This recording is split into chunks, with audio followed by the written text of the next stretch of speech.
Religion imposée en Afrique, une escroquerie spirituelle bien huilée, pour dessoucher l'Africain de ses cultures et traditions ancestrales. Écrit par Dr. Ngati Mvuen Apollinaire. L'enfant Ticard du Cameroun. Voix narrative, Monsieur Mathieu, pour le compte de Astrid. Introduction.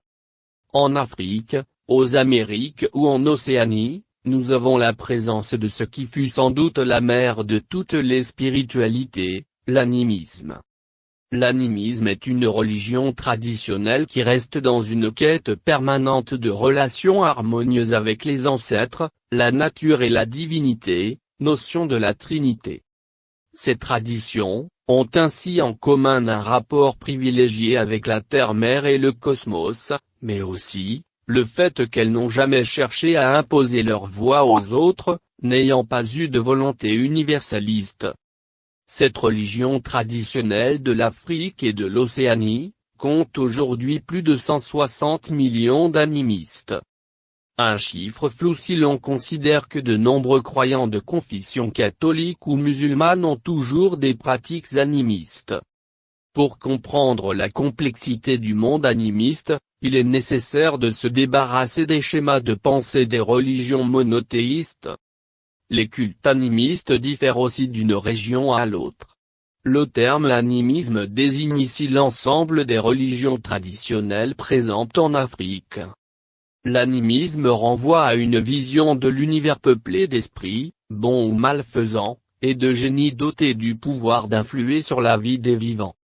Présent dans tout être et même dans les objets inanimés, arbres, pierres, rivières, etc., l'esprit peut être celui d'un ancêtre mort, devenu divinité, ou même un esprit de la nature. De manière générale, les animistes croient en l'existence d'un dieu créateur, Ama chez les Dogons, Pharaon chez les Bambara, celui-ci étant connu sous de multiples autres appellations et Mvenswa chez les Ticards du Cameroun, région de l'Adamawa, l'Ouest, Nord-Ouest et Centre. Rarement objet direct du culte, ce Dieu suprême est essentiellement invoqué au travers des médiateurs que constituent les dieux secondaires ou les esprits et les ancêtres. Pour les animistes, ces dieux secondaires, dont les plus importants sont symbolisés par des éléments naturels, tels que le ciel, la terre ou même les maladies, remplissent la fonction de protecteurs de villages. Sans clergé défini, cette religion fait néanmoins appel à des prêtres ou des chamans qui servent eux aussi d'intermédiaires.